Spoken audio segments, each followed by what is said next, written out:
Akkamitti wallu boy tole boy banki jiru haati kee lamaan isaanii eenyu bira immoo teessan boyni abbeen kee akkamitti du'an waluma tajjisi bara kan baranumamu kuma lamaaf kudha afur haadha kee ishee waluma tajjisi lamaan isaanii iddoo tokkotti du'ani du'aaf seella akka iddoo isaanitti du'an naata argiteetta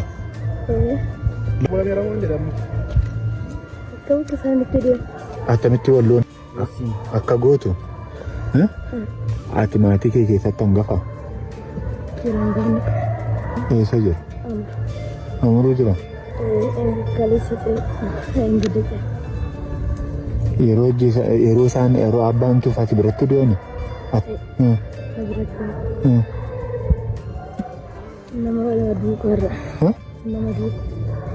akkamitti du'an siin jedhan amma yeroo sitti manimoo abbaan kee hojii qaba ture hojjetu qaba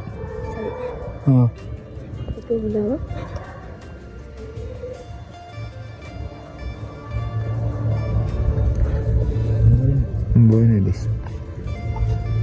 Abbas haadha sin qabdu dura akkamitti jiraachaa jirtare?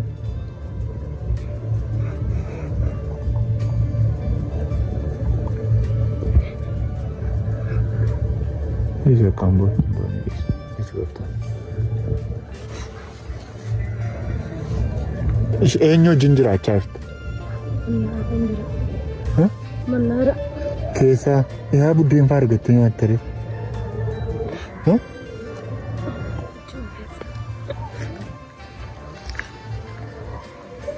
Barumsa eegalteetta gaafa biyya jirtu?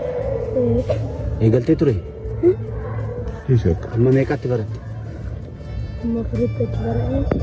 Yeroo meeqa keessatti haati kee walumaa gala obbolaan meeqa qabda? Dubartoota qabda obbolaan? Meeqatti? Dubartoota lama.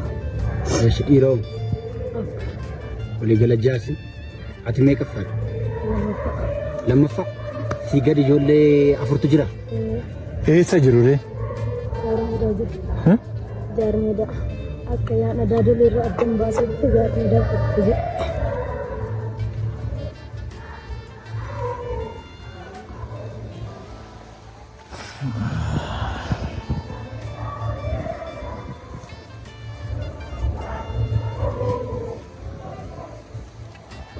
Maqaan keenyadhaati. Maatiin akkamitti du'an? Maatiin koo gaafa walloon iftuun itti annan bee karaa baabbaatu dura ajjeeftee ayyaaka buutuufi ta'e. Aseen wajjin jiraachaa jirtare? Mannaaraan keessa jiraachaa jira obboleessa tokko. Maal nyaattanii jiraattu akkamittiidhaan argatte?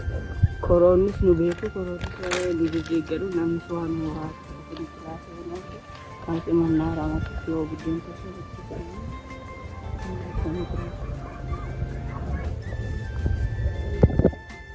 Atau maqaan kee? Sillakkuudhaami? Mee ati nutti maatiin kee akkamittiidhaatiin kan du'an? Obboleessi keenya namni hangafni jira. Boyni dhiisu. Dubaafi gadaatiin nu guddise. Gubboo mana.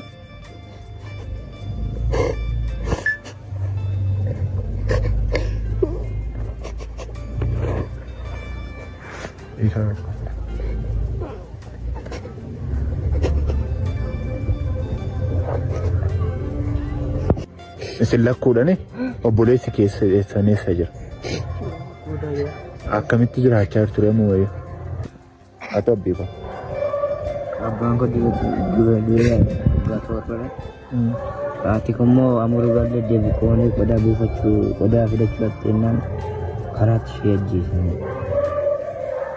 Reeffa ishee annifa kana ishee irraa fitanii. Kana ishee irraa fitanii reeffa ishee achuma ta'uu eessa ishee irraa fitanii?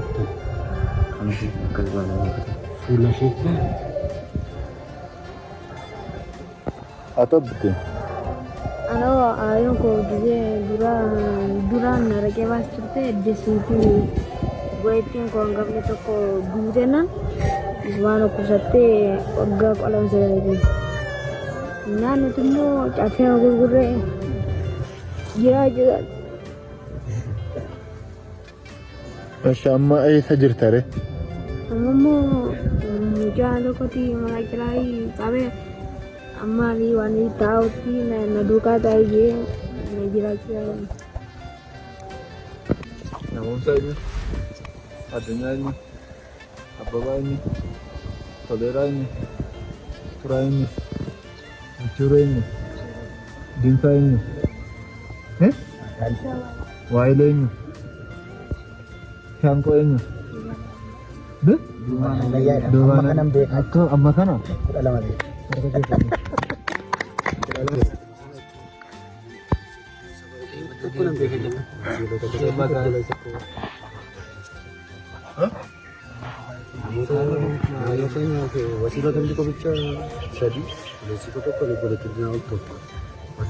Nama kuda sadi kan jadi mandara tu kukis tasin.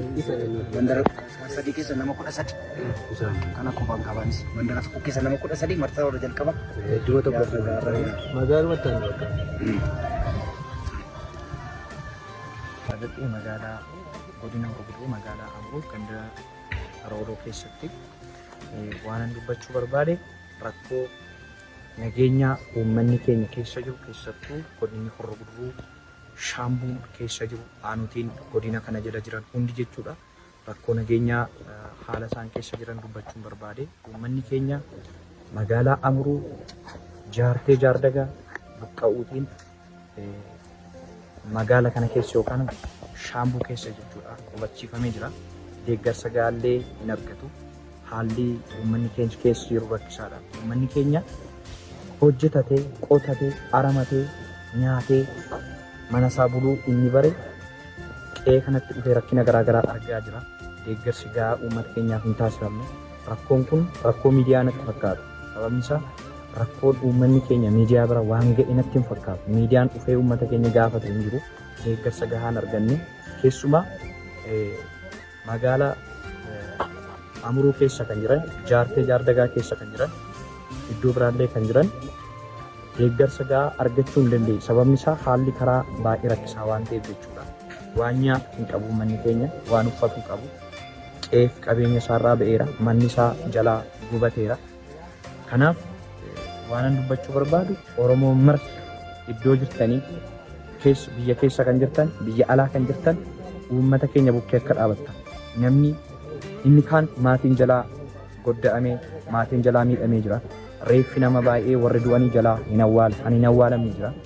Gadda nama 3 kan taa'e jira, nama 4 kan taa'e jira. Kanarraa kan ka'e uummanni baay'ee rakkataa jira jechuudha. Magaala Shaambuu keessa qubatanii kan jiran biyyatti deebi'aniillee jaartee keessa akkasuma Amruu keessa ganda magaalaa Amruu jalatti kan argamu Hagamsa keessallee kan jiran sababa karaaf jecha shagaxa gahaan argatanii wanti nyaatamu jiru, wanti uffatamu jiru, wanti dhugamu jiru.